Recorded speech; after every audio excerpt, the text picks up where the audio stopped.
out of a curtain and 400 people will go nuts. And you've got to remember the other side of this camera is a sign that says applause.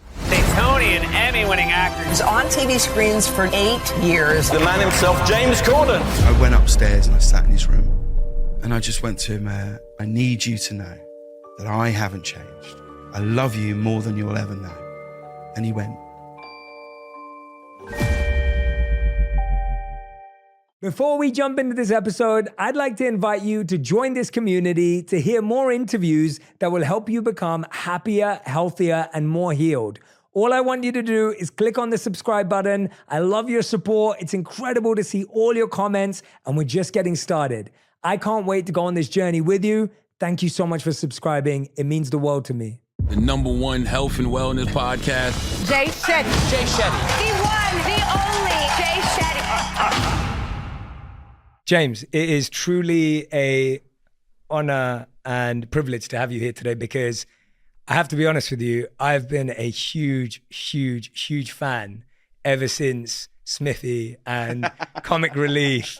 And I was at the Grove just a couple of weeks ago and I was remembering how that sketch started there. Yeah, that's where we shot it. Yeah, and you walk into one of the rooms and you're with and so I've been such a huge fan from day one, and watching you and admiring your journey, seeing you go crushing it from the UK through to the US. And, you know, I moved to the US a few years after you did, but just getting to see the impact you had there, the amazing, amazing content that you've created. I'm a big fan of whether it's Spill Your Guts or Carpool Karaoke, like every single segment you guys produce, such a huge fan. And so to be able to sit with you, and even the few moments we've just spent together off camera, I've already enjoyed your company, but I wanted to start off by just saying I'm a huge fan and thank you for doing this. So well, I'm a huge very fan grateful. of yours. I think what you've done is really quite extraordinary, actually. I really think it's actually deeper than a successful podcast or show or book. I think what you've done really, I think, and I'm sure I'm certainly not the first person to say this to you, is you've created like a safe place for people to just talk about mental health, everything, you know what I mean? Feelings, the depth that I think is, of course, we're more aware of today than we were a decade ago, and certainly a decade before that. And I think you're a real big part of that. And I'm a real fan of the show, and it's given me a lot over the years. So it's a real thrill to be here. And I hope I can be deep enough to fulfill the needs required, you know. Well, for everyone who doesn't know, everything that James was saying to me off camera just now, I was like, James, save it. I need you to say it again because it was perfect. But James, I was thinking about this. I was looking at your journey and I was saying, like, you went from writing, right? Gavin and Stacey, amazing success. Gone to the West End, amazing success. Broadway, Tony Award, amazing success. Then moving off into late night, amazing success. And there was something I was observing about you, and I felt that what I saw in you was someone who had the ability to continuously disrupt themselves, take risks, and innovate when it seemed like there was a clear path. And I wonder whether what's the decision you've made right now is almost the same thing, that you've said, I don't want the safe option, I'm willing to take the risk. Would you agree with that? Yes, I think so. I mean, it's really lovely of you to say that. There's also misses in the middle of that. Do you know what I mean? Like, I think it's very important to say that curve could also be looked. Do you know what I mean? There's as many misses as there is hits. You just want to keep that ratio as clean as you can, you know? In the sort of last 6 months since finishing the show, and then the few months before that, when we announced that we were ending the show, lots of people would say, you know, they would ask why you're doing this and why would you leave such a thing and such a contract and offer and all that, those things, which I completely understand. I've always been able to separate work and life, and that the two, one shouldn't outweigh the other. Does that make sense? Yes. That actually you have to go, well, I know that for my career, Ruth and I could have, Ruth Jones, who I co-wrote Gavin and Stacey with, which was a show that became successful in the UK, we could have, of course, have carried on writing that show and making more episodes of that show. But I don't know that was, at the time, feeding our life, I wasn't feeding mine. It wasn't feeding Ruth's. It was like, we've done that. It's time to stop. We have to do something else. And then, I love being in plays. I love being in the theatre. And when I was in One Man, Two Governors or the History Boys, there was a path where you could say, well, I could carry on doing this. And there were moments or opportunities to perhaps go and do another play after that. But it was like, well, I don't know that that's going to feed my life. So I think the key from what I'm trying to do is go, well, if my work is feeding my life and my family, then it's of benefit. And if it isn't, then it won't be. And I think some people perhaps often just look at their career as being the primary thing in their life. Well, the work is the thing, and I'm going to do this, and I'm going to do that, then I'm going to do this, then I'm going to do that. And you have to go, no, but how is that feeding your life and your soul and who you are as a friend, son, brother, husband, father, and that's the thing I think I've always thought about. So the decision to end the show had nothing to do with not enjoying it anymore. It had nothing to do with it not being fun. Financially, of course, it was fantastic. But then it got to a point where it was like, is it feeding me and us as a family? Is this environment what we want now? I don't think it is. Okay, well then we're just gonna turn it over and shake it and see what it is the other side of that. Yeah. The thing I keep coming back to all the time in my life a lot recently is just to constantly say, well, we don't know yet. We don't know. I don't know yet. I can't tell you if it was a good thing or a bad thing to stop the show. I don't know. I will only know in a year or 2 years or maybe 5 years' time, because you just don't know. You don't know at all. In the same time that you might accept a role over here, and when you get that job, people are going, oh my God, this is the greatest thing ever. And you say, well, we don't know. Me and my friend Louis, very dear friend of mine, Louis, who moved to America to come and write on the Late Late Show. Uprooted his family, moved. Oh, he didn't have a family at the time, had 2 kids in the 8.5 years we were there. We wrote a TV show together, which got picked up at Hulu. Oh, I wasn't going to be in it. We just created this show. And then a few months later, we wrote 2 scripts, and they really loved the first script. Then we wrote the second script, and they said, look, we're not going to make this show. It happens all the time. And I was really bummed. And my friend Louis said the best thing. He was like, look, if they'd have picked it up, it might have been the worst thing to ever happen to us. We might have fallen out. We might have, who knows what would have happened. It might have been a disaster. We just don't know. Yeah. You have no idea. You just don't know anything. You've reminded me of this beautiful Zen story where a farmer finds a new horse. Love this story. You know the story? Yeah. It's amazing. Yeah. The farmer finds a new horse and everyone's excited. And they're like, wow, this beautiful horse. You just came upon it. Like, how lucky are you? And he says, good thing, bad thing, who knows? Yeah. And then his son's riding the horse and he looks incredible. But then all of a sudden he gets tipped off the horse and his son falls off and breaks his leg. And everyone's like, oh no, this is the worst thing ever. Like, if only you didn't bring that horse in. And he says, good thing, bad thing, who knows? And the story continues. And hearing you say that, it's really honest of you to share that though, because I think sometimes when we make a decision, we often feel like we have to convince ourselves it's the best decision in order to make it through. But for you to actually have the vulnerability to say, I actually don't know, that takes a lot of courage. Well, I do know that ending the show, I do know that the reasons for it are absolutely right, no question. But you don't know how those things will. You just don't know. You don't know any of it. So if you can accept all of it, if you can just say, well, this is it. This is life, what we're doing now. Me and you sitting here. This is it. We're doing it. You're alive. And I think sometimes the expectation of stuff is the thing which really ruins stuff. Your expectation of what a holiday might be, your expectation of what Christmas Day was going to be like, is actually the problem. The thing that happened on holiday, or the argument you had on Christmas Day, that's not really the issue. I didn't have an argument on Christmas Day. I'm just using it as an example. That's the thing, I think, is your expectation of, well, when I do this, my life will be like that. And I think I've thought that a lot of my life. When I get my driver's license, my life will be like this. When I get a girlfriend, my life. When I move out of my parents' house, my life is going to be like this. And it's not. It isn't. It can't be. And what it is will be amazing because you're going to be alive, you know? Yeah. And I think I just feel very accepting of everything now at the moment. Yeah. There's something really beautiful that came out of what you said, this idea of reasons over results. Like, you know your reasons. You don't know what the result will be, but you're sure about your reasons. And that's something we can all practice and take on. Like, I think that's something everyone who's watching can apply, that you never know the result of your decision. You don't know how it's going to pan out, but you can be sure about your reasons. Without question. And if you feel clear about those. And to recalibrate perhaps what success is.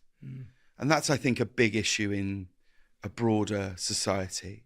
What is success?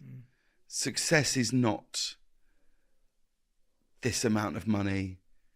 It's not this amount of gold statues and trophies. You know, you've got to look at it as a whole. It's really interesting if there are numerous people who talk about the night that they won an Academy Award as being the loneliest night of their life. And yet for us, looking in on that, you look and go, oh my God, this is incredible. I would give anything. Why do you think that is? Because I think it's more, the climb is the thing. The top of a mountain, I think, can be quite a isolating experience, actually. And the climb to the top of it is, and of course, when you get there, it's amazing. Because you go, oh my God, we did, you know what I mean? We did it. It's like someone that takes a helicopter to the top of Everest is not going to have the same experience as a person who's climbed it. Absolutely. You're looking at the same view, but it's going to feel very, very different. For sure. I also think it's an incredibly, you know, the anxiety of it, the fear of it. I can only imagine. I don't know. I can only imagine. And so I think that what you realize is that the doing of the work and the climb of it is the thing that is the most satisfying. And how can there be such a thing as best? Ever. You can be the fastest runner over 100 meters. That's not up for debate. Usain Bolt, you are the fastest runner over 100 meters. You can't be the best film. That's impossible. You know, it's more subjective. Yeah, of course it is, and should be. Yeah. Where did your drive for success come from? You just said that you've realized now that success is not, you know, the bank balance or this or that, these specific things. Where did your initial drive for success come from? Did you always define success in a particular way, or was it just what you think everyone in our generation was almost chasing? I don't know. I think for me, really, I really don't remember a time that I didn't want to perform. I just don't remember a time that I didn't want to just perform.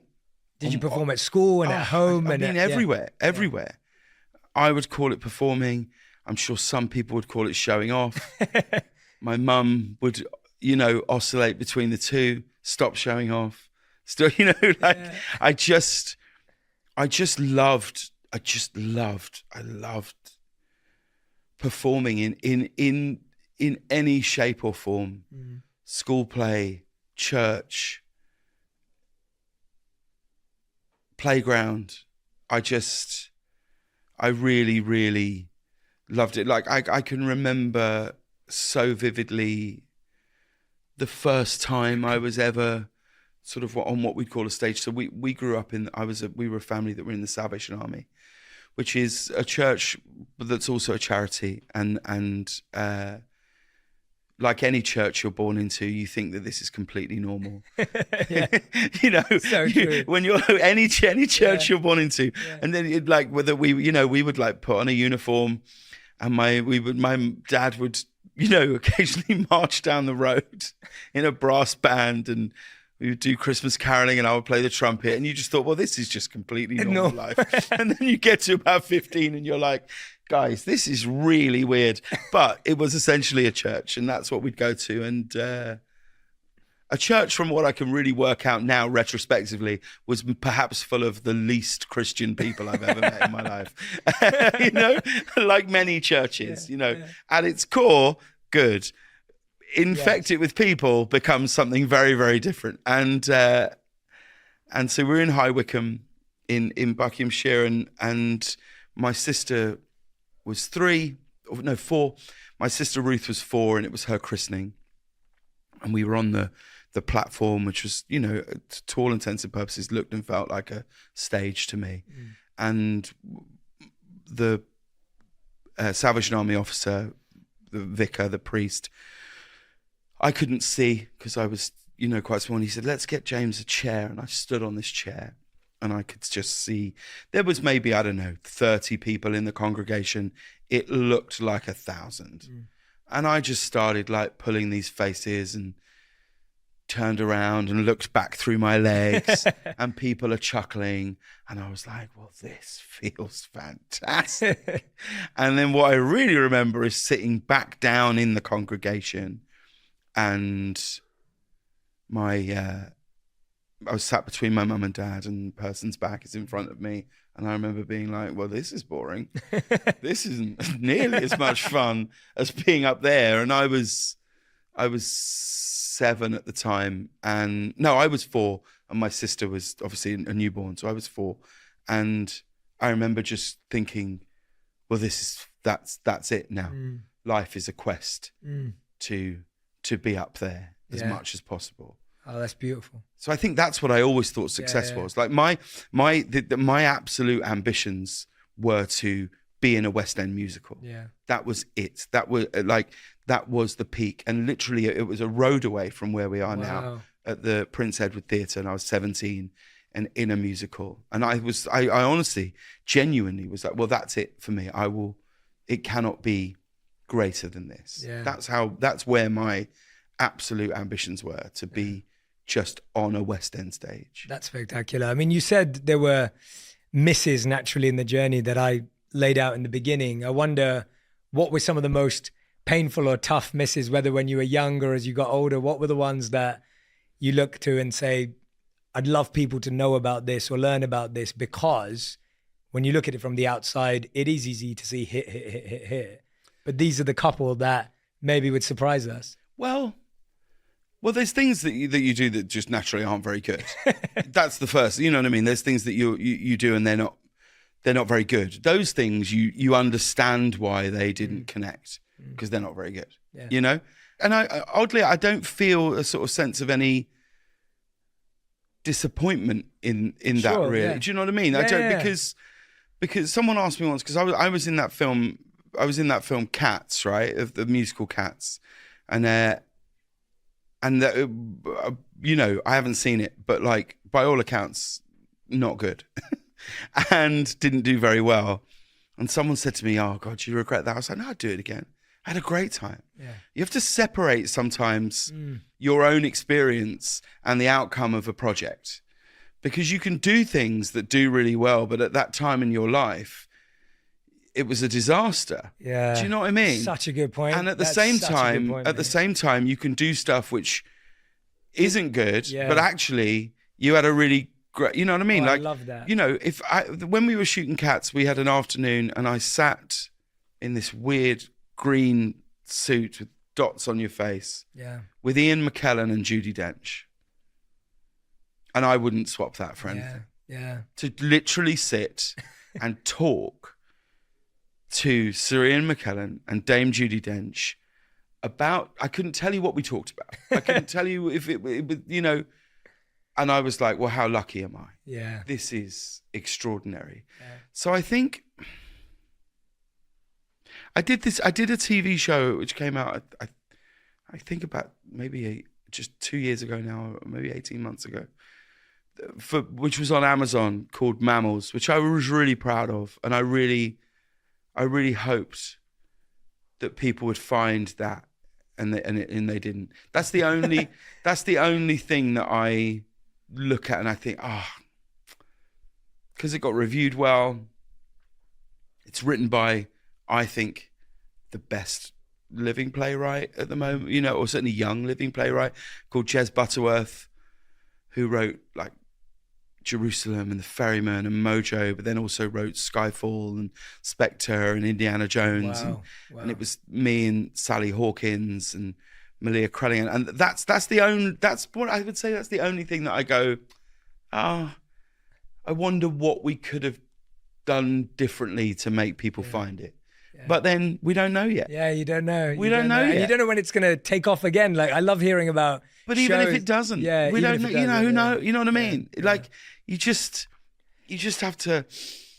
I love what you just said, mate. I love that perspective of the idea that, and I can relate to that. I've had moments in my life where I'm having one of my biggest external career wins, but I didn't have the right people around me to celebrate it with.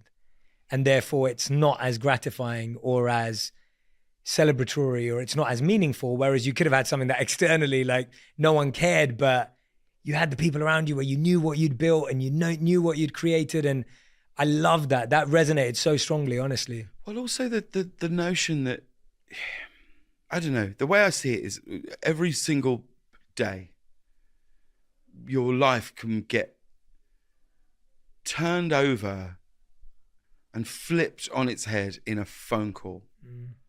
Every single day. Like I used to say that to my wife, Julia, all the time when we were in Los Angeles, where I would go, every day we live here and the phone doesn't ring in the middle of the night to tell us something's happened at home is an absolute win.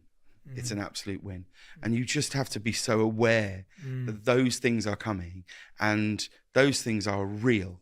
And all the stuff that we're talking about over here, work and all those things, it isn't those things that are just gonna just bang. And then you're talking about life before and after. Before and after those moments. Like, I was talking to a friend of mine the other day, you know, and I'm 45, and my friend said to me, and it's quite a dark thought, but actually it's good to, he said he's 45 also. And he said, we've turned the corner into Sniper's Alley. And I said, what do you mean? I didn't know what he meant. And he said, you're now in an alley, and suddenly people are going to just, and you're going to go, oh my God. Like, it's just that, it's that shift in life of like, oh, this is where, like, I'm very fortunate. Both my parents are still alive. So that's inevitable. That's definite. And then you're in this world of just absolute unknowns. So I think the older I get, just the less I sort of think about work in that way. I just don't. And maybe because I've had 6 months of real reflection, 6 months of not really doing anything. You know, started this podcast that I'm really, really enjoying. Outside of that, I'm writing some stuff. Some of it I hope people will see. Other stuff, I'm certain they never will. You know what I mean? And I do, you know, and some of it I hope they never will. Yeah. Oh, that's a terrible idea. You know, and you just don't know. And so I just think less about work, and I want to think more about my health and all those things, you know? Yeah. Walk me through what, like you've had all these transitions in your life. Walk me through what your reflection process looks like in your head. Like, just for you personally, like, it doesn't have to be systematic or perfect. Just what is it? What do you go through? Is it looking at going, well, am I helping my family? Am I taking care of them? Is that the number one thing? Or are there other things that go through your head? Because I feel like you've had to make some big transitions. Well, that's the number one thing. You're only as happy as your least happy child is a wonderful saying, which is without question true. There is nothing that can happen in your professional life that will matter if one of your children is unhealthy, unwell, either mentally or physically. This is irrelevant. So let's park that as a given. Yes. very clear. In terms of my reflection, I mainly I just think I'm so aware of time and the passage of time, and that this is it, and you have to go, okay, well now how do you really, really want to use your time? Because I think when I was hosting the show, I think I probably knew this at the time, but I recognize it more now that I think I said yes a lot, perhaps to too much, because I just loved, I knew I wasn't going to host that show forever. I didn't want it to be the end of the book. I didn't want it to be the last thing I did. So I didn't want it to be a shock when I finished the show and said, oh, I'm going to go back to act again now. Because I was very aware that there was a lot of people watching that show who had no idea that I'd ever acted before that. Very right. So I really just said, absolutely, yes, I'll do it. I'll be there. I'll do it. And I think I understand my reasons for it. But now I think mainly the thing I'm really thinking is, well, forget what you can do, forget what's possible, forget what's in front of you, forget what's offered to you or not offered to you. What do you actually want to do? What is worthy of your time? What is worth not taking your kids to school in the morning or picking them up at 4:00? What are the things? Because that's really the question you're asking yourself, you know? And like, I don't have like so much money that I don't have to ever work again. I really, really don't. Whatever you might read on the internet is, I cannot stress to you, untrue. And so, you know, it's that thing of just going, well, what do you want to do? Is there anything that you want to say? And if there isn't, then don't. And it will come. It will. It will come. And you know, it's interesting that since moving back to London, and I feel in a different cultural space, I'm trying my absolute best to hit 10,000 steps a day. I'm really, really, really trying to do that. And so sometimes I'll just go, and once the kids are asleep, I'll go and I'll look, and I'm at 8,000 steps, and I'm like, babe, I'm just gonna go and I'll literally walk up and down the road and to come back in. And in that time of walking, I'm starting to feel the notion of like, oh, is that an interesting idea? But don't leap on it. Yes. Don't go, that's it, let's go.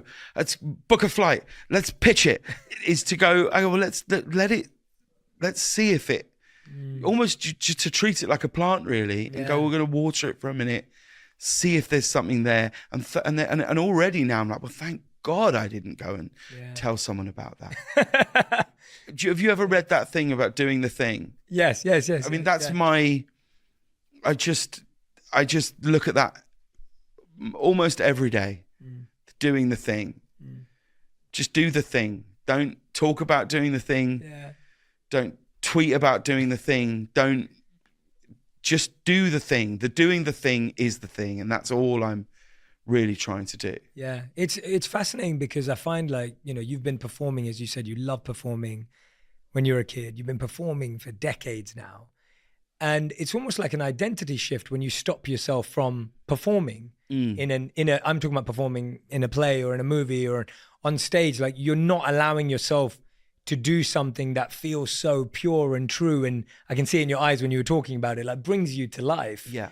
And almost removing yourself away from that requires you to rethink your identity a little. Like who are you today, or how are you feeling about who you are when you're not performing, when you've been so used to entertaining crowds for so long? But that's ego, I think. That's ego. That's what you're talking about, is ego. I lived for 8.5 years what could only be described as a narcissist's dream. Do you know what I mean? Like, and I cannot stress how much I think being the host of a late night TV show is one of the greatest jobs in the world. I think it's amazing. I think it is brilliant. Like, my God, how lucky am I to have done that? I think it's amazing. You know, but if you were another way inclined, you know, drive into a studio lot, you drive past a massive picture of your face. So that's the first thing you see when you get to work, is a huge picture of your face and your name. You then park in an amazing parking spot with your name on it. You go in. Like, I tell you the thing I miss most about the show is I miss seeing, there's a great lady called T who was on the front desk at CBS, and my interaction with her every day, I just grew to love it so much. Morning T, morning James, how's it going? All good. And as I walk through the door, she'd say, have a good one. And I'd go, have a good one. And it would be a race to who could say it first. You get in a lift. You come out the lift to be greeted by another picture of your face. Do you know what I mean? It's like another picture of your face and your name. You turn a corner and then you start walking up a corridor and there is just your name and faces everywhere, right? Yeah. Pictures of you with just everyone. everywhere. Then you get to say, well, what are we going to do tonight? Back up. But then you get to like shoot a sketch with Matt Damon or drive around in a car with Stevie Wonder. Then you'll come back into work, get dressed. You work also in a gang of people who are the funniest people you've ever met in your life, ever. And they only want to try and make you seem funnier. And that's amazing. And you chat with them and you're hanging out with them. And then good day, bad day, indifferent day, your day will end with a standing ovation. Right? That's amazing. You'll step out of a curtain and 400 people will go nuts. And you've got to remember... And the thing that I would just remember all the time is the other side of this camera is a sign that says applause. Do you know what I mean? There is people going, you know what I mean? Yeah, wow. And the walk down from like office green room to the studio is an amazing change in your psyche because you're with all your bone that. And very slowly, I remember the first show, because really you're in a gang. You're in a team where you make a late night show. It's just a gang. You're all making it together. And then at some point, people tap you on the shoulder and go, have a good one. And then you are surrounded by people. You walk in, microphone, makeup, touch up. You enter a door and you hear, the other side of this thing, you hear 400 people screaming. You hear a guy go, okay, that's everybody on your feet. Let's go. This is how we do it. Another look at the joke. All right, everybody, here we go. Let's get ready to. Okay, and we're going to 5, 4, 3. And you find yourself stood behind a curtain, completely on your own. And suddenly this team effort, you are on your own. And the spotlight's behind you, so this circle is on the curtain and a shadow of you. And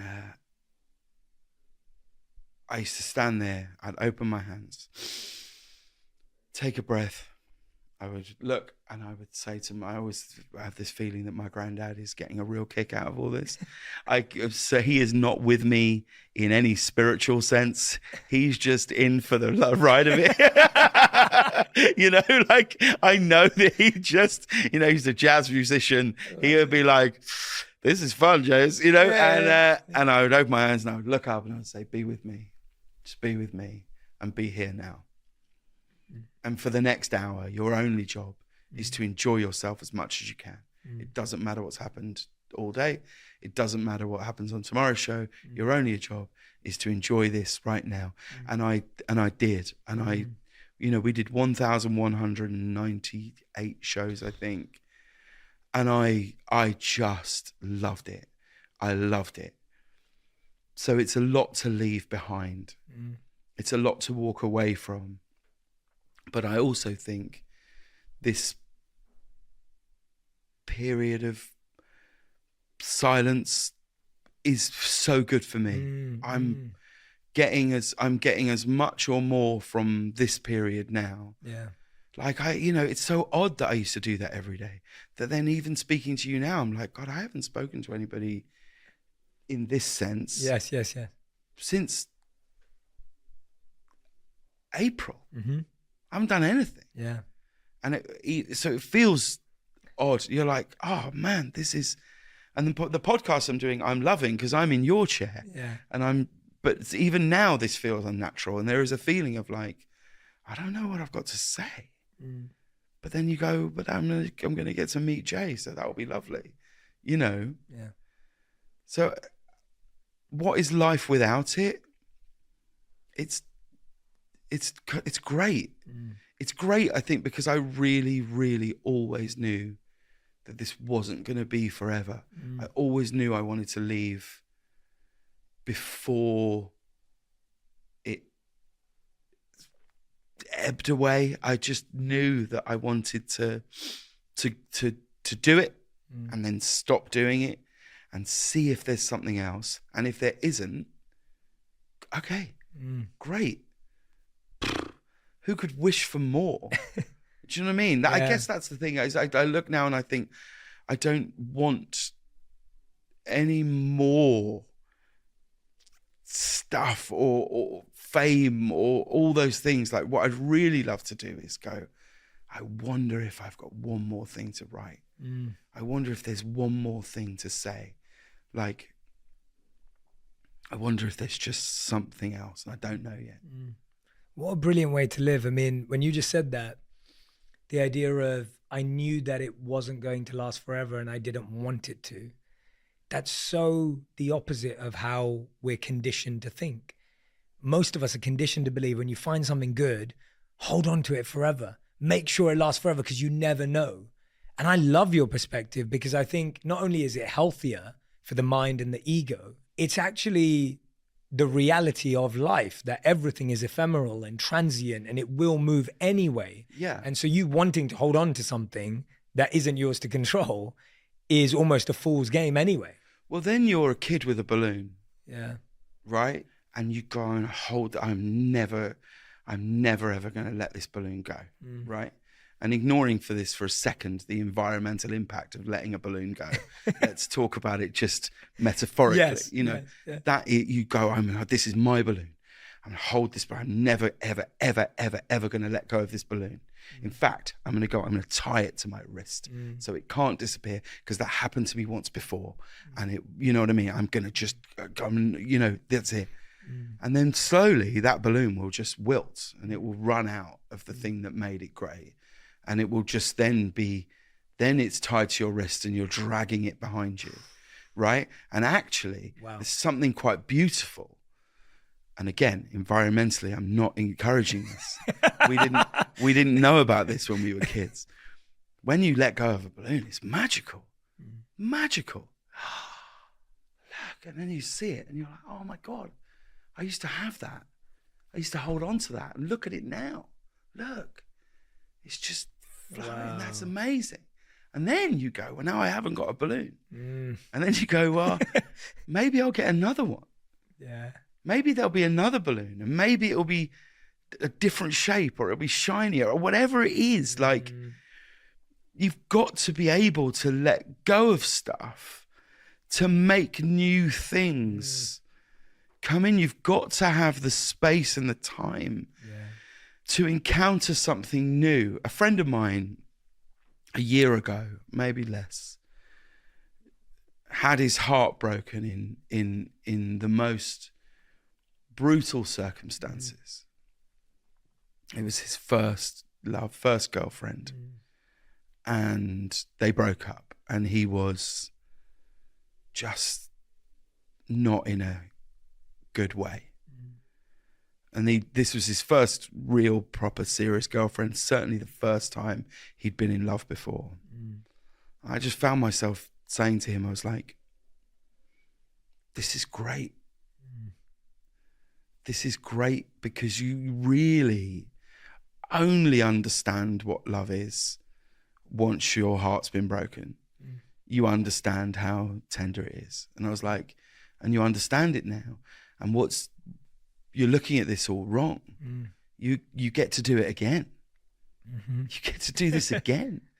You're going to meet someone else and feel all these feelings, and perhaps you'll go into that relationship learning what you've learned from this relationship, and that will then feed that relationship in a different way. And he's just met someone, right? Yeah. And he's like, oh my God, this is amazing. And I'm like, yeah. Got that balloon again. Yeah. Like, that's it. That's it. And so again, I think it's expectation is the thing that makes us hold on to stuff. Yeah. If you can just ebb and flow with stuff, you're going to find it so much easier to take the good, the bad, and the everything in between as just all being good for you, I think. James, you're a philosopher. Who knew? We're going to have to add it to the list. We're going to have to add it to the list of the titles. No, genuinely, I mean, that visual you just painted of the balloon, that's going to stay with me for a long time. I've probably never heard it. I don't know that it's a thing. I think we just might have made it up. You made it up, but it is so... Banksy made it up. Yeah, there we go. We've taken Banksy's image.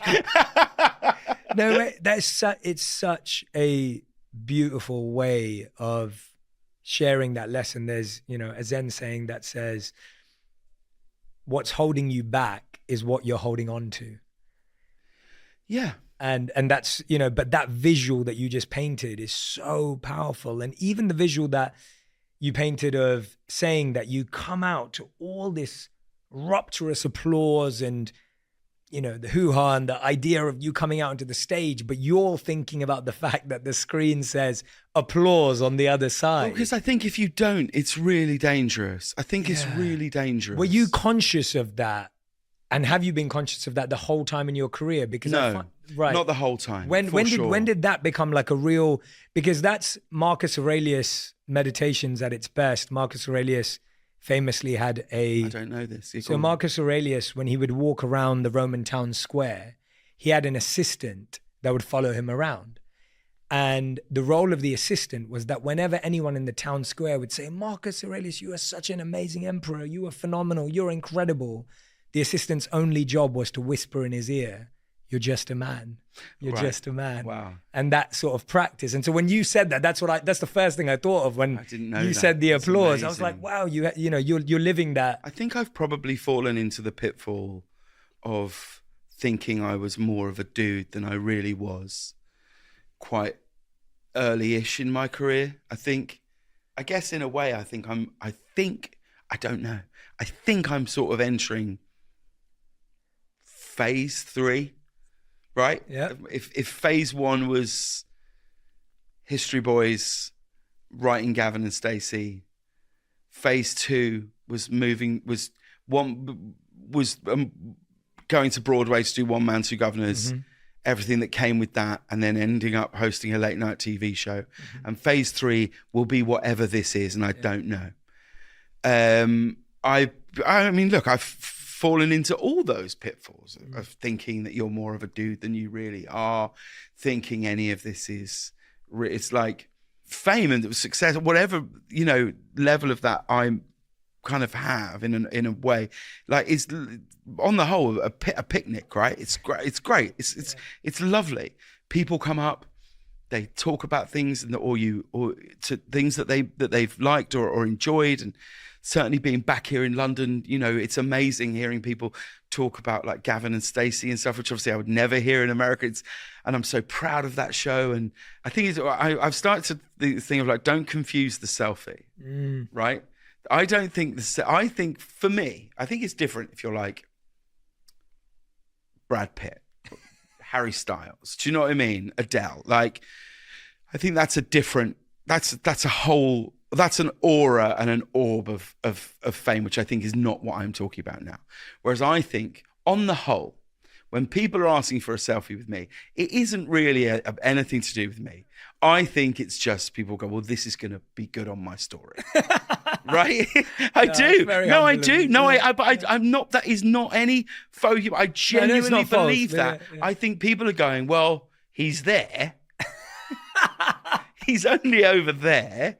This is gonna be great. Yeah. In amongst the other 4 photos of my day, right?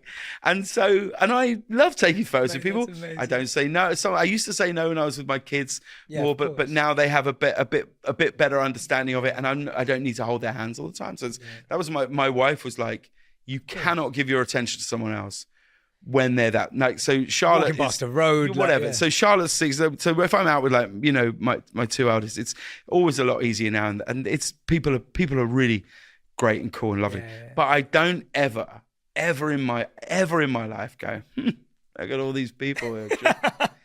They just want a photo. What can I say? I just go, no. They didn't find me. They haven't been waiting for me. I just happen to be in the same Joe and the Juice as them. Do you know what I mean? And it's like, I might as well, you know? Well, no, I love that. That's amazing. But no, I do love how conscious you were of that. And it's so fun because that mindset, that approach to success, that approach to fame makes everything just feel wonderful and beautiful. And it makes everything so, you know, in the sense of I don't mean perfection. I mean in the sense of it gives you a sense of joy in an interaction, removing the expectation and the weight that can come with it. Yeah, I also just think you have to just take it all with a bag of salt. Yeah. All of it. Everything. Yeah. Everything.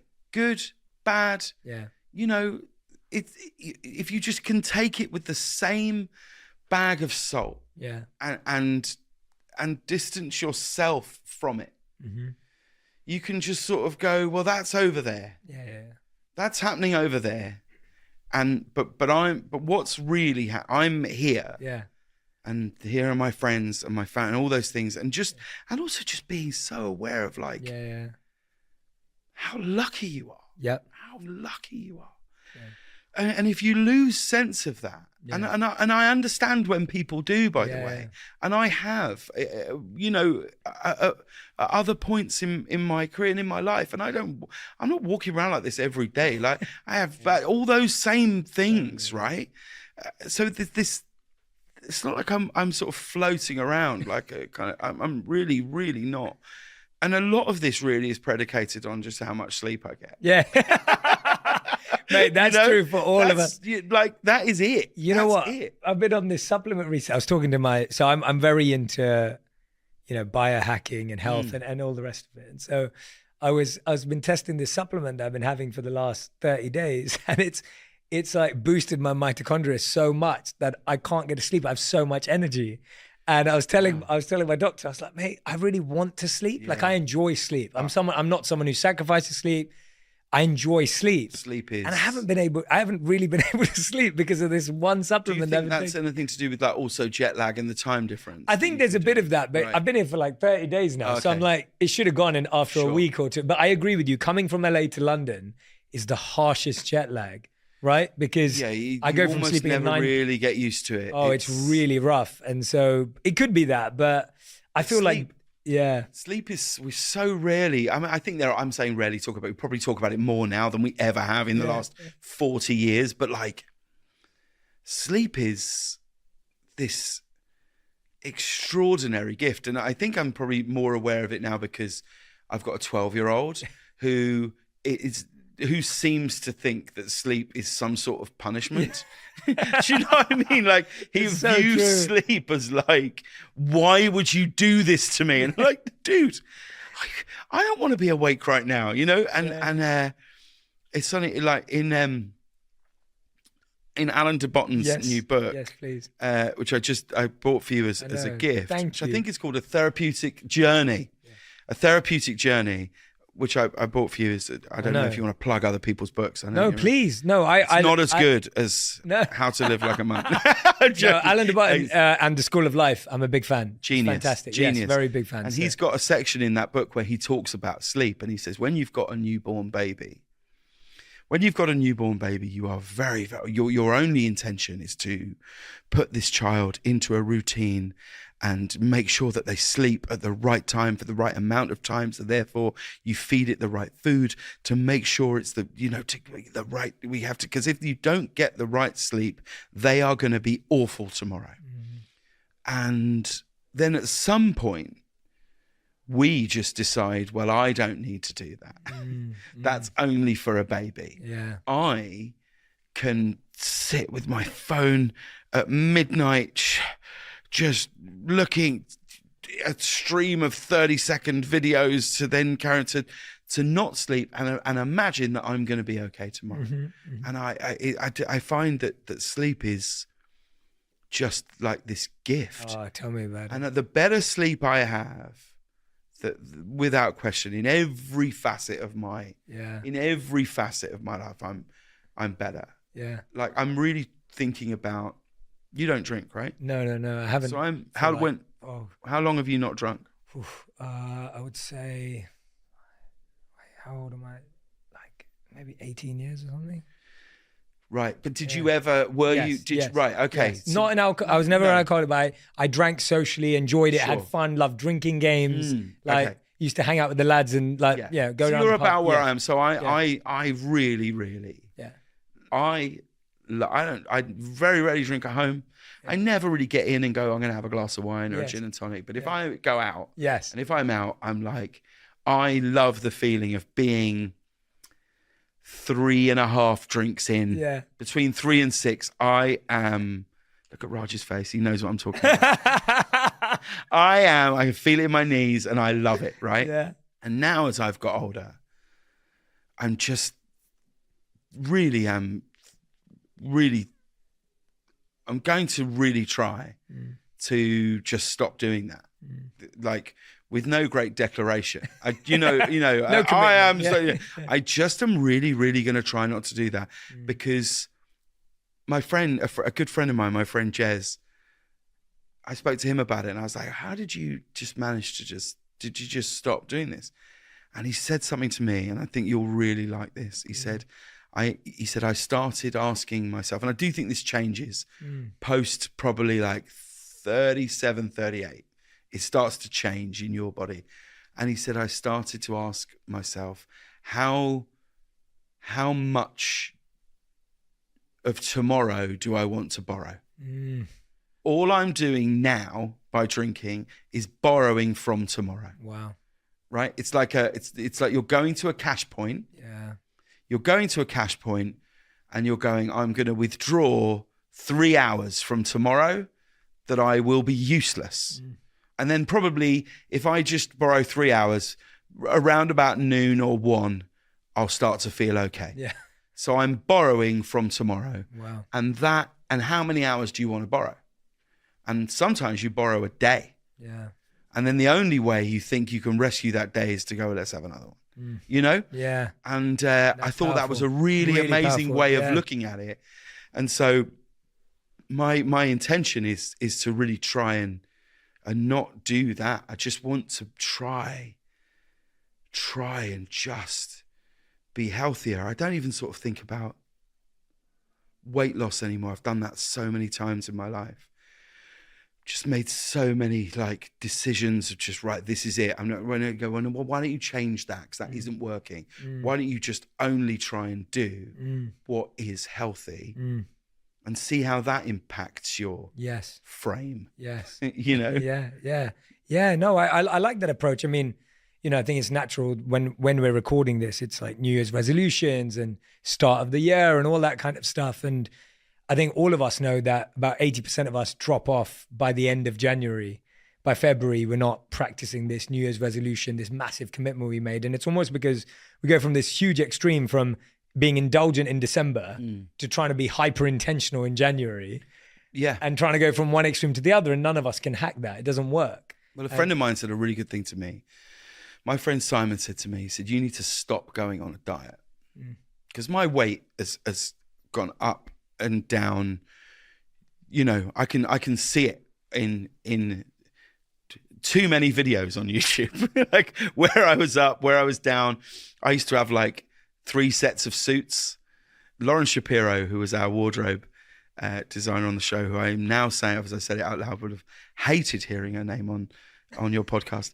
And my time with her, I used to just love so much because, like I said, so much of the day would be a lot of people. And then it would just be me and her choosing suits and choosing what I'm going to wear. And we'd chat about the day. And, we've had moments where we cracking up laughing. We have other days where one of us is really down. And it would just be this little precious moment in this very small walk-in closet that was off my office where all the suits were. And my time with those are the things I really miss. Yeah. That's the stuff I really, really miss. And she very, very subtly, and we never talked about it. We never ever talked about it, but I knew what she did and I was grateful, was she basically started organizing my suits into like really fat, and always looking good.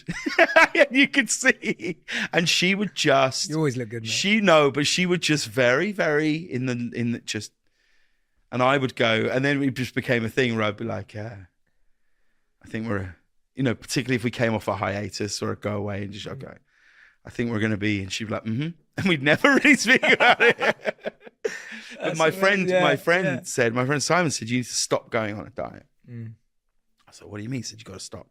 You've got to stop going on a diet. He said, because going on a diet is like going on a holiday. You are going to return. You're going to come back. Wow.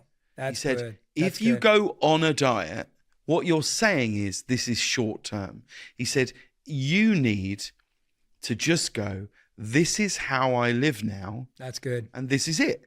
That's not going, I don't eat any bread.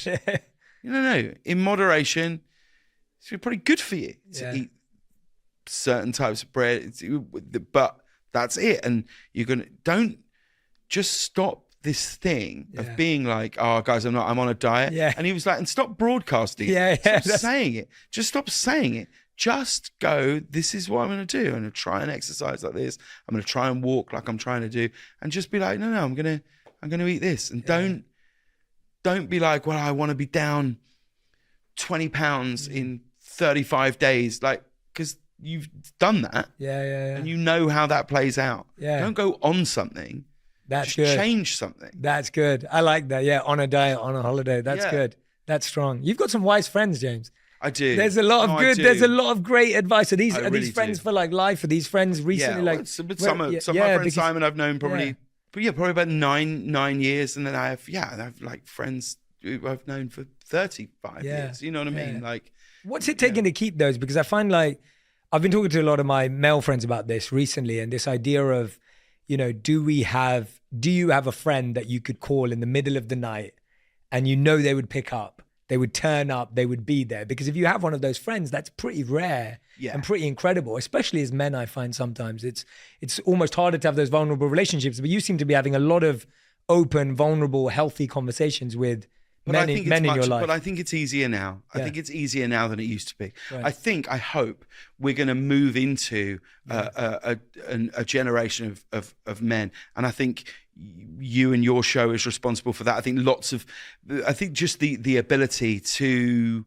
just be like, I'm struggling is a thing which I think for a very long time men were conditioned to, that was weak. Yeah. And actually it's almost certainly the bravest thing you can do. It is a tremendous act of bravery to say, I'm not doing too great at the minute.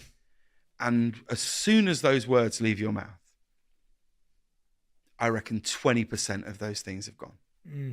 And I'm very, very fortunate. I just have a lot of friends that I've known for a very long time, and I love them, and I tell them I love them, and I enjoy the company of people so much. I just, it's interesting you talk about who would call, like my friend Louis that I was just telling you about, who we wrote that script together. Louis had a previous life where he would go out sometimes for 3 days. I don't think he'd mind me saying this. He'd go out for days on end. And I always, I said to Jules when we met, I said, just so you know, I've got this friend Louis, and he goes out for a long time. Like, you know what London was like in those times, in these very streets. Yes. And I said, if he calls me, I have to pick up. I always pick up, because I always used to think he might be in trouble.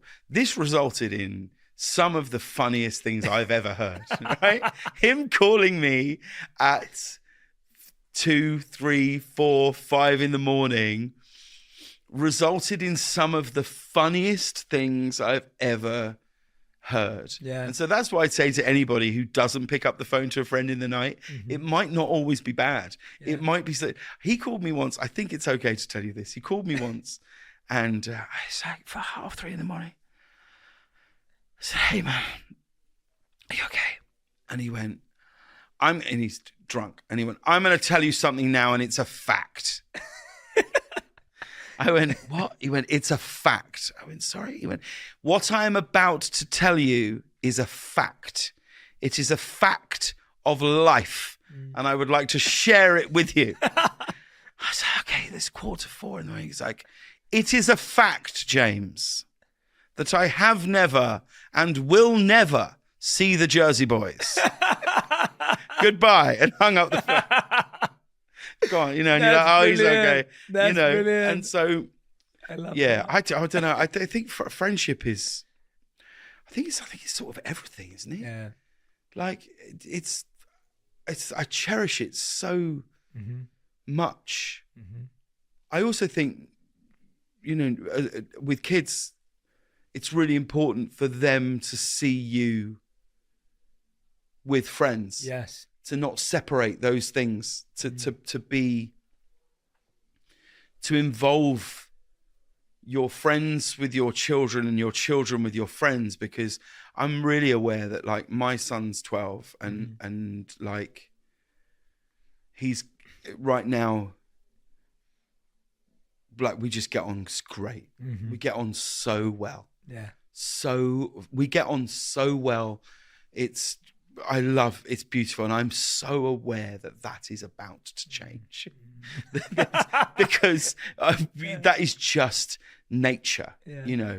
I took about a year ago before we moved back. I took my son.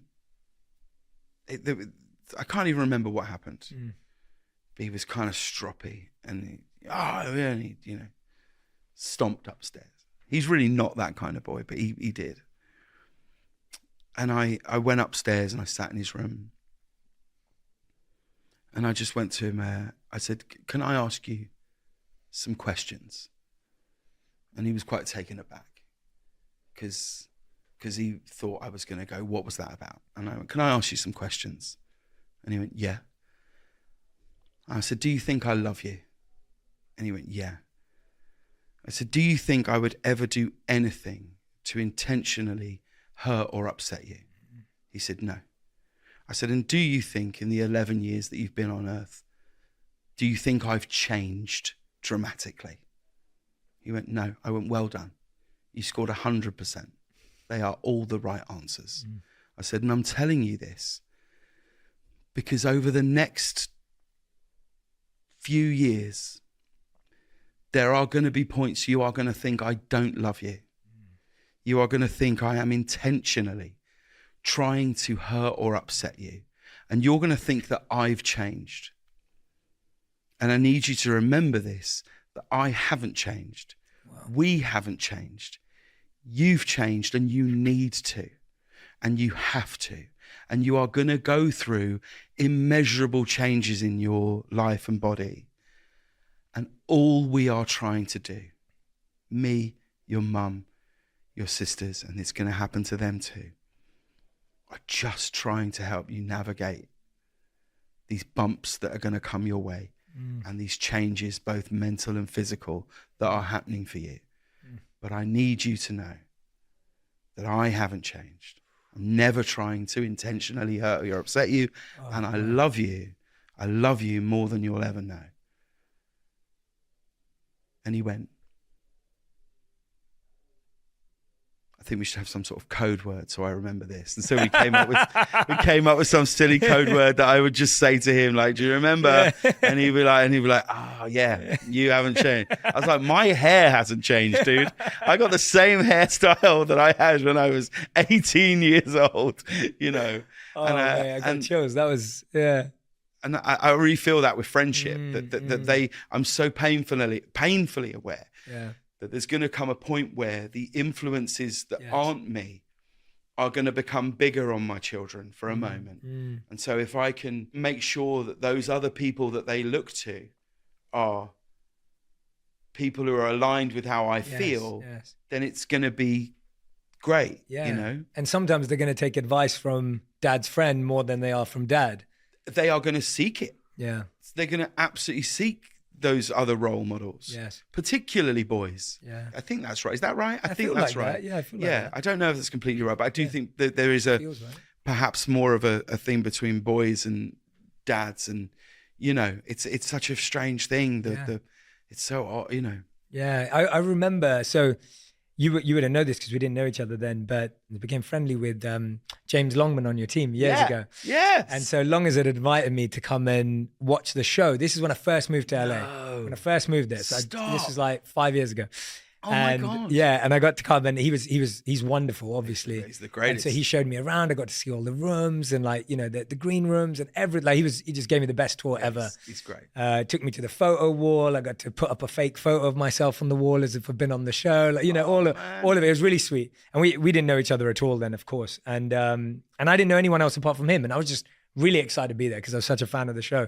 And I remember you were so wonderful, even in between the show where you're in between segments, like it's not live, and you would come and chat to the audience, you'd shake people's hands. And then I remember you'd go and call your kids and you'd literally sit at the desk in between and just like get them, and you'd tell us, you'd be like, guys, I'm just going to call my family because I'm going to say goodnight to my kids. And it was it was so amazing to see someone who's in the middle of everything you described so phenomenally earlier, but then be like, I just want to say goodnight to my kids because it's that late, right? However late it was at that time. I think kids were going back to bed at 7 or whatever. Yeah, it's about 7 o'clock. 7 or whatever it may have been. And I remember you FaceTiming them and then we got to wave at kids. And I just remember how special that was. And I just think, I've heard you say before that, for so many years, your family was marching to the beat of your drum. Like they were there for you. Sure. They were just holding it together for you so that you could build and create. And I just think about moments like that you were having with them. Immediately, I'm so worried that the show you came to was terrible. That's all I can think It was about. good. It was Mark Ruffalo. It was great. It was great. But that's really what really resulted in us moving back. Is the truth is like my wife just walked to the beat of my drum. My family, we're going to New York, we're going to LA, I'm going here, I'm going there. Babe, I'm going to do this thing in Australia. You good here with the kids? Do you know what I mean? Honestly, I genuinely feel, and I get the feeling that you might be like this. I feel like I could live anywhere. Yeah. Anywhere. Yeah. I could live anywhere because we're very fortunate that you're here now in London. You're going to go back. You're going to go to India. You're going to go to New York. You're going to go to LA. Like, what a privilege. I'm so aware that hasn't been my wife's life for the last 12 years, 13, 14 years, And so really our decision to move back was like, I was going to stop the show regardless. There was a moment where I was going to stop it a bit earlier, and then it was done so beautifully, my leaving of the show. Like, me and my boss, George, just sat in my office and literally talked it out like this. No agents, no lawyers, no nothing. Like, I said, I'd like to leave at this date. He said, is there any way I can get you to stay to this date? I was like, I can't stay to that date because we've got to resettle. The kids have got, they have to start school in September, and then at one point it was going to be May, and then there was I think there's golf and masters and all these, and we literally just were like, okay, we'll end it then, and that'll give us the right gap. And all of that came from me just saying to Jules, like, I'll live anywhere. Where do you want to be? Where do you think it's best for us to be? Because I know she would never make a decision that isn't best for the kids. Forget me. And she was just like, I think it's time to go home. Yeah. I was like, okay, that's it. And I'm so grateful that we did. Just in my family, before Christmas, we had my mum sings in a choir. It's not a church choir. It's just a choir with some of her friends. And we all went out to High Wycombe to watch her sing in this choir. I sat in this room in John Hampden Sports Hall, or their theatre or just a school hall that we were in, I cried my eyes out. I cried. I couldn't stop crying because my mum was in this choir with like 40 other people singing Christmas songs. And it was so pure. It was so pure. It was so the antithesis of what our life had been in Los Angeles. And my mum was in the corner of this, and she couldn't stop smiling. And I just thought, oh my God, this purity that's here. These are a group of women and men in there. I guess they range between 30 to 60 people. And I just was like, this is everything. I don't want to be anywhere else. I only want to be here. And it was so weird. It's so weird, the effect it has on me even now saying it. I can't understand it. I can't tell you why. I think it just felt in that minute like, oh, this is the sacrifice. This is why we made what you would perceive to be a great sacrifice. Yes. This is the reason. Something here that I would never see. I would never come back for. I would never be part of. And then my dad joined them for a few numbers playing the saxophone. and I just was like, oh my God, this is worth everything. This is everything I need to feed me and my kids watching their grandma sing this song. I was like, how lucky are we to appreciate and have this experience? Yeah. To have come back and everyone be healthy, Yeah, for sure. What does it take in the marriage for that communication, for that, even the fact that, you're both asking each other questions, you're both checking in with each other. Like, that's not easy. It's challenging.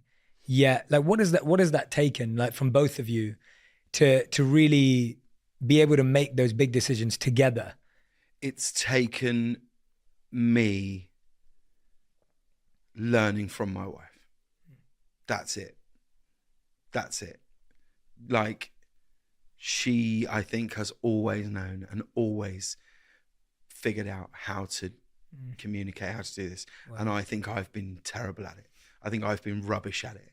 Because I think I lived for a very long time an existence of just, nothing will move me from this train I am on. This is it. Oh, you're hopping on?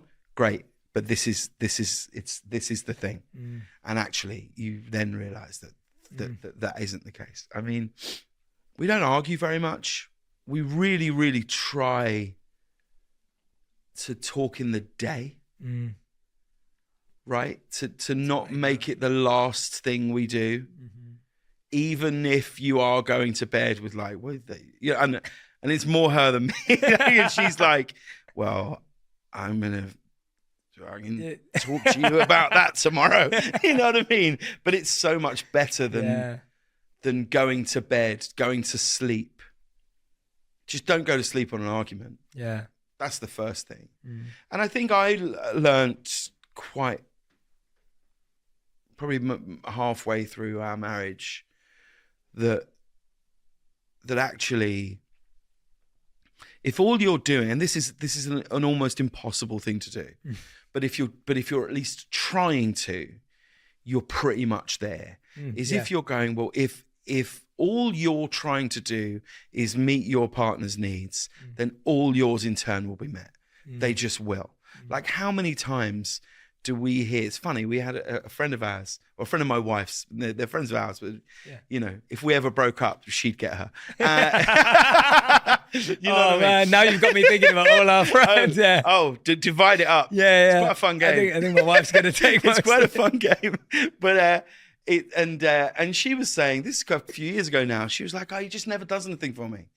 He never surprises me and takes me out for dinner. He never says, oh, I'm good, buys a theatre ticket. He never says, oh, Friday night, me and you, let's do this." And I just went, well, when do you do it? How often do you do that? And she went, well, I don't. And I was like, right. But you have to see that might be a that might be a thing. I was like, for all we know, he's sat somewhere now going, she never takes me out. She never goes, let's go to the cinema. And she was like, oh, and and that's it in its most base level.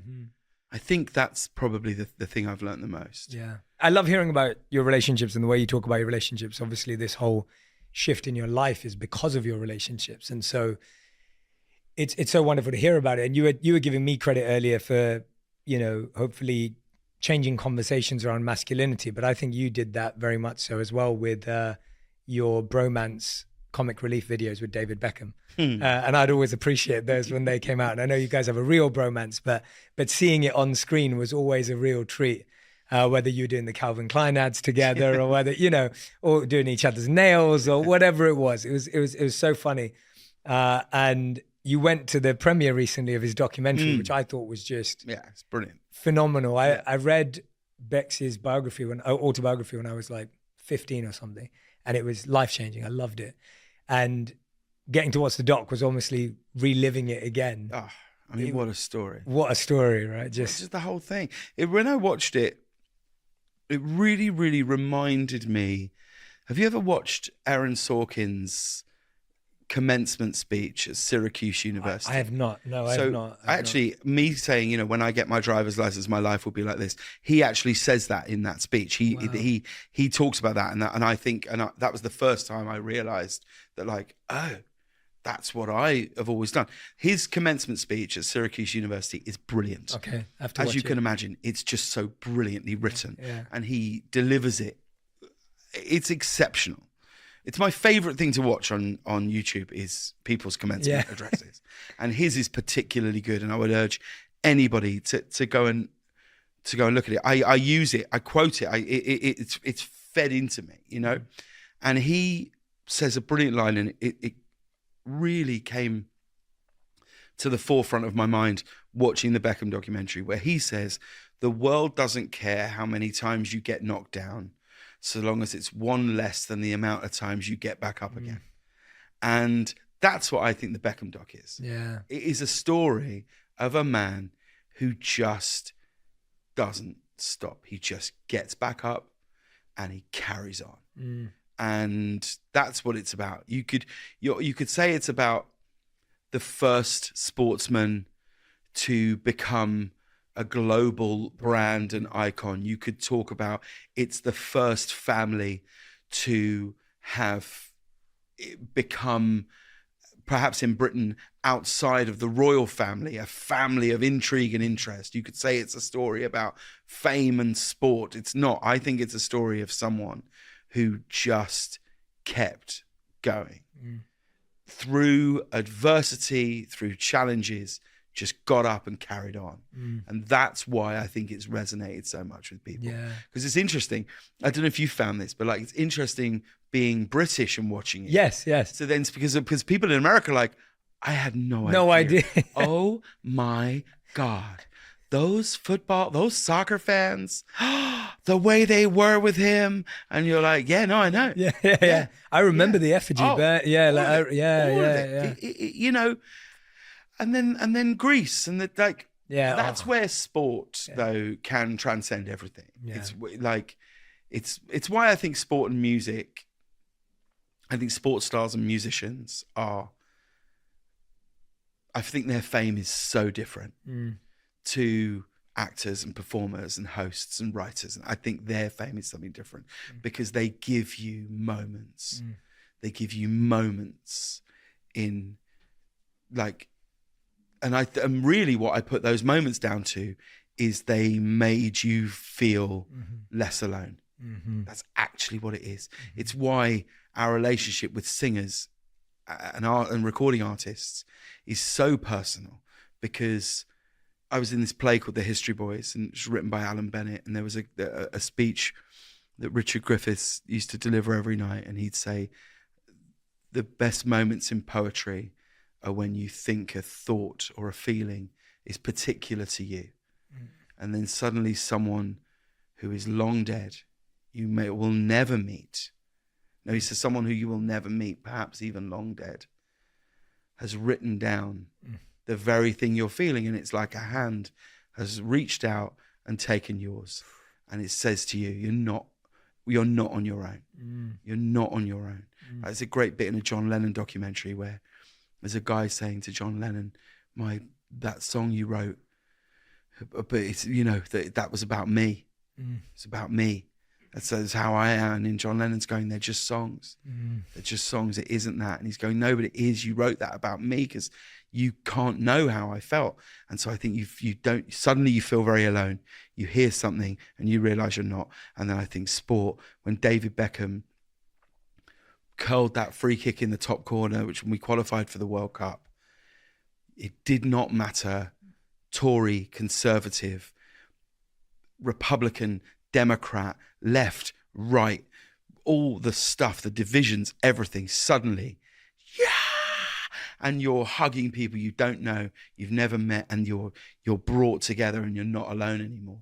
And that's where I think sport and music is such a powerful thing in our lives, which you don't feel when you watch a film. You can watch a film or a TV show and go, oh yeah, that's good. Oh, that was amazing. Even if it moved you hugely, that connection isn't the same, I don't think. That's why you gave him an ugly statue of himself. For all of that, mate. That was the best. Oh my mate. God. I've watched that a million times. That day, man. That was so much fun. That was just, because pranks, they're the worst thing to film. They're awful because they could just go wrong at any point. They could go wrong, one notice of a camera and hundreds of thousands of dollars gone. Yeah.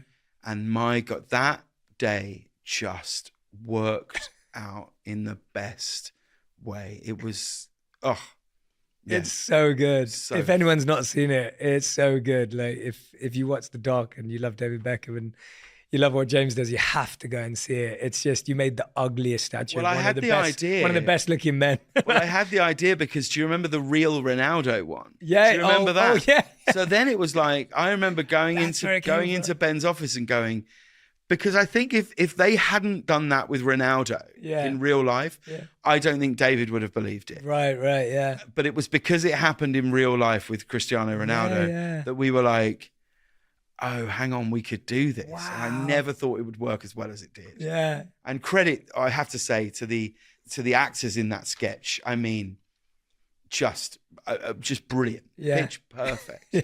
Yeah. Manchester City. That was brilliant. Dave. It's amazing. It's amazing. Walk me through that. What you just said now, that you're in that space, 6 months, you're reflecting, figuring it out. We're waiting for that next balloon. We've let the other balloon go. What does James Corden's creative process, stillness, waiting for the idea, building an idea look like? What does that look like? Where does inspiration strike? Where does it come from? Where do you seek it when you've let go of something without knowing what's next? What I'm really trying to do now is not rush anything. I spent a long time squeezing so many things in that actually now I just sort of think, well, don't force an idea to be the whatever it is that you might write or do, but then at the same time, I think what I have to really be conscious of now is to not be too afraid.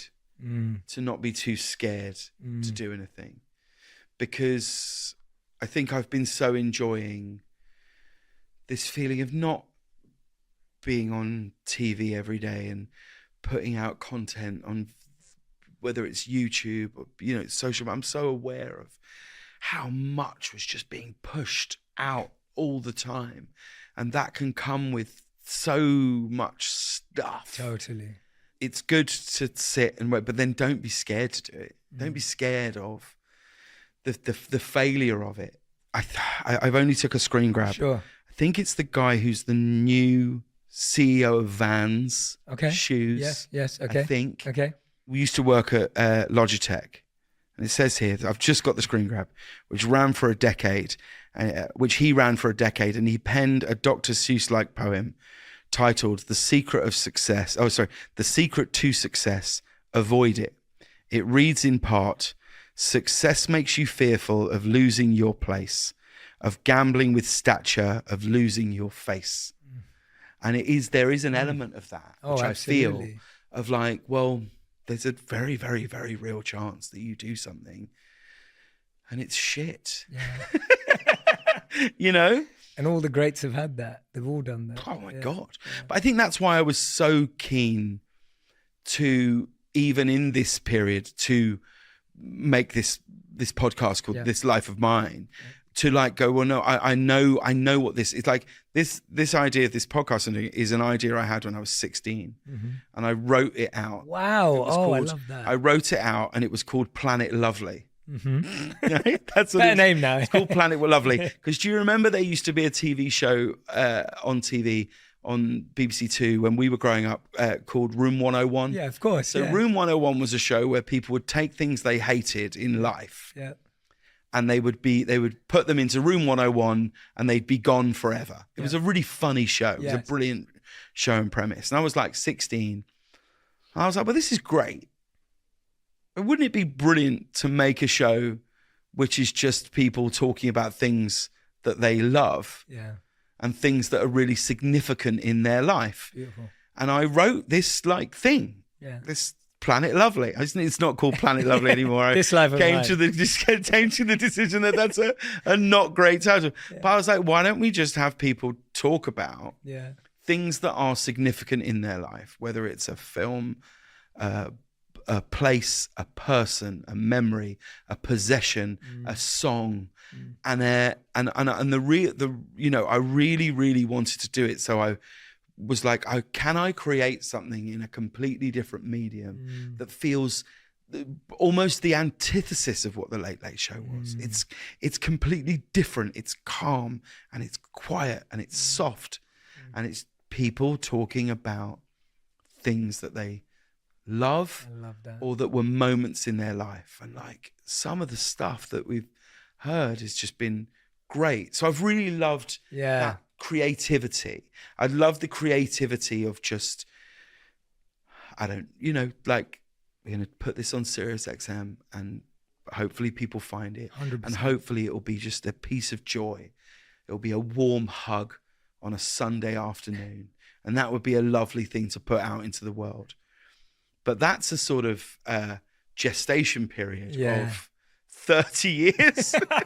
I don't think I should do that again. But I do think what I'd really love to do is try and write one more thing. Yeah. I'd love to try and write one more thing. I'd love to write again with Ruth Jones, who I wrote Gavin and Stacey with. I love her so much. She is and has been a constant in my life as a friend. And you want to talk about a long friendship, and so I'd love to try and write something else with her. I don't know what that'll be. I don't even know if we'll do it. I don't know, but we do have chats about maybe this is the thing, so that's what I'd really love to do.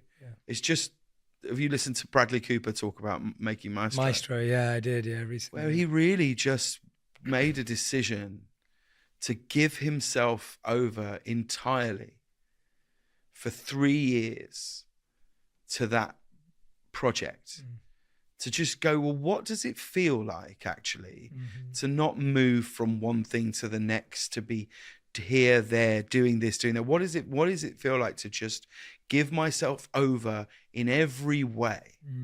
To the point where I imagine a lot of people around him on that set were earning more financially, but like as a challenge to give himself over to it in the most beautiful way, I think is so inspiring to watch. And I don't know if I've ever done that. I know I haven't done that. I'm never like that on that level. But like, I don't think I've ever completely just given myself over to something and seen it through from inception to pushing it on the water and letting other people decide whether it's good or not, and seeing who I am the other side of it. Like that's, I think, that would be a really good thing to do. Like I might go, there's this, I just found this like 7 weekend course at the film school in Beaconsfield or 7, or I don't know how many days. That might be wrong. But I think, oh, well, maybe I'll do that. I wouldn't mind doing some acting classes. I just wouldn't mind just going, well, I wonder if there's one more thing. Yeah. And if there isn't, how lucky was I? Yeah. You know? But I really feel like I might be getting to a spot where I might have something to say. Yeah.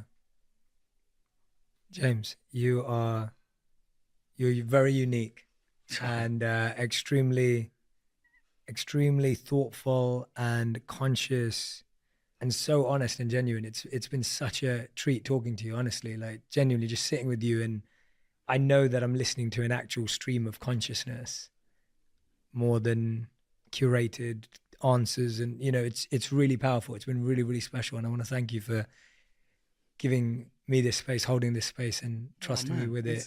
I mean it. It's a real thrill to sit and chat with you. It's great. It's a lovely thing you've created here. It's brilliant. It's really brilliant what you're doing. I'm so, it's strange. I don't know if you feel this, but I feel like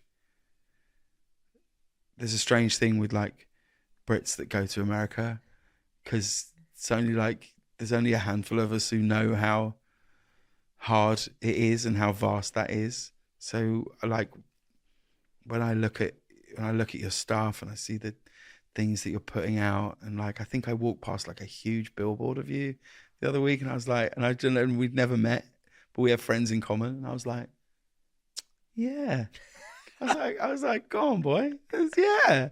Not when I get to work yet. This is great. I was like, you're from Wood Green. Is it Wood Green? Yeah, you're from Wood Green.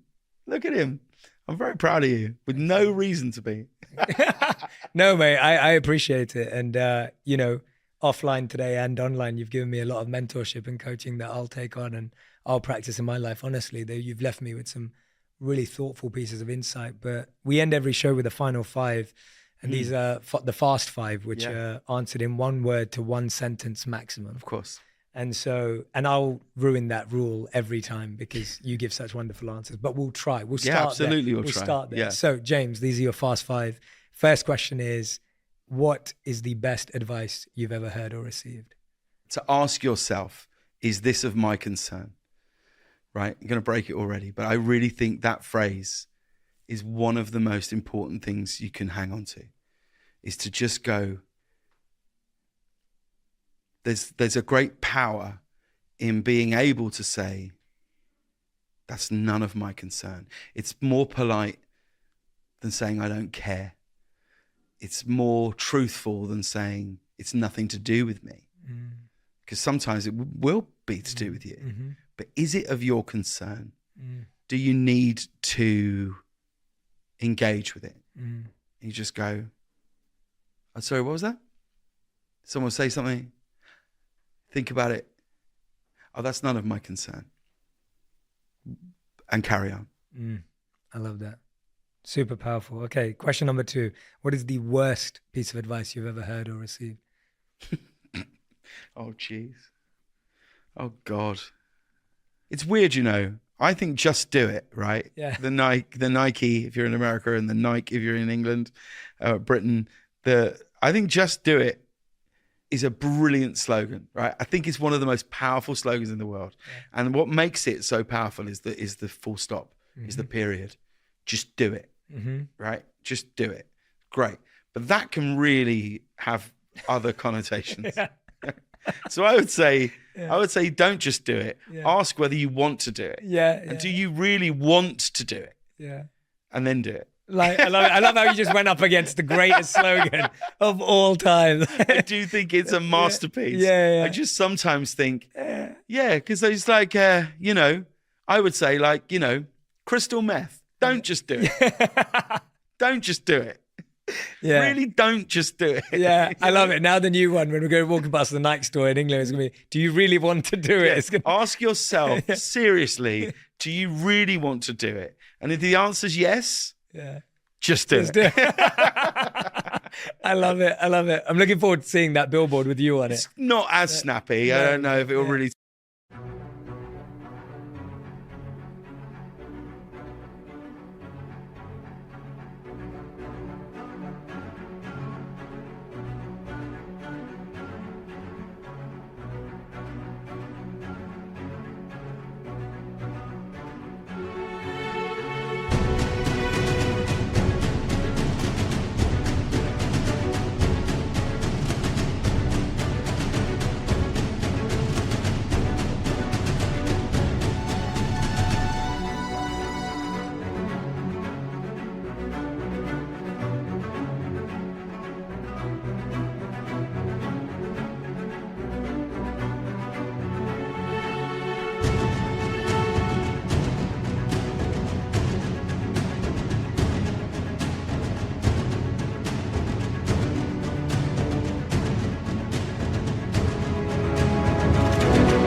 take off.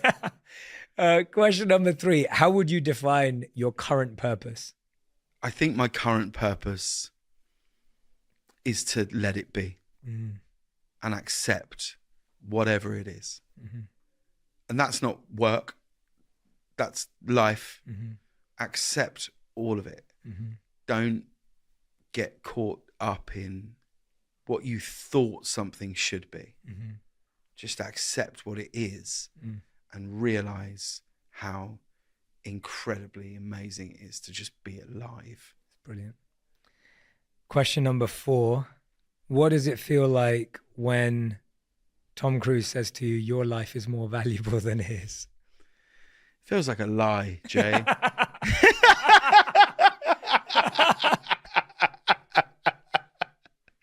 It like it feels like a lie, and I think I knew that at the time. Yeah, but you believed it. He could say anything, and I'll believe him. Yeah. He could, anything at all. The guy is just exceptional. Oh my God, amazing. Yeah, special. 5th and final question, which we asked to every guest who's ever been on the show. If you could create one law that everyone in the world had to follow, what would it be? I think the law should be, for every minute you spend on social media, that when you come off the app, you're not allowed back on for that many minutes. So if you go on for an hour, you're locked out for an hour. If you're on for 2 minutes, you're locked out for 2 minutes. And I believe that should be the absolute law. I don't prescribe to this notion that these things should be banned. I think it's insane to think that. I just think that actually we regulate the speed on the road. We regulate what age you are when you can vote, what age you are when you can get married, have a child, do a degree, drink alcohol, all these things. And actually, I think one regulation would be that, you could spend, if you need to, spend 7 hours on it. The second it's dormant for a minute, you're locked out for 7 hours. And I think it would be great. I think it would be brilliant. That is genius. That's my That is law. genius. We've never had anything like that on the show. That is I pitched it once to I was at some conference thing, interviewing quite a prominent sort of Silicon Valley type, CEO. And I pitched this as an idea in the room, and it did not go down well. They did not respond as well as you did. I'm in love with that. All they were like, why would we ever do that? We are monetizing all of their time. We want all of their time, James. We don't want some of their time. We want to steal it all. I'm the opposite. I'm thinking, how do we make that happen? Like, what? That's brilliant. I think it's a really interesting thing to play with. Because again, it's not, I'm on a diet. I'm on a detox. It's not going back to what you said. Yeah. This is awful. This, I'm not going to be on it for 7 days. And then all of these things, social media, the stuff, like, the way that, the new thing where we talk about AI. And it's like, of course it's terrifying. It's also going to be miraculous and brilliant. So nothing is all bad. Nothing is all good. No one is all bad. No one is all good. It's impossible. But what you can do is regulate these things in a sense. And if that was just we would all accept it. We'd all accept it. And I'm sure someone somewhere will find a hack that means you can't. But on the whole, people would just go along with it. And they'd be like, I can't open it. I'll open it in a minute. Yeah. And then they would stop and look up and realize that actually maybe out here can nourish me more than it does in there. Yeah. But it's very hard to leave in there when it's always there. James, you're world class. This Life of Mine is available right now wherever you listen to podcasts. Sirius, right? Sirius XM. Yeah, Sirius XM. And so I hope you guys subscribe, follow, and look out for an episode. I'm going to get to jump on the podcast too. So I can't wait for you to be on. Really, really looking forward to that. Great. Man. And again, thank you so much, James. This was an absolute phenomenal. privilege. Thank Cheers, you. man. If you love this episode, you'll love my interview with Will Smith on owning your truth and unlocking the power of manifestation. Anybody who hasn't spoken to their parents or their brother, call them right now. Don't think you're going to have a chance to call them tomorrow or next week. That opportunity with my father changed every relationship in my life.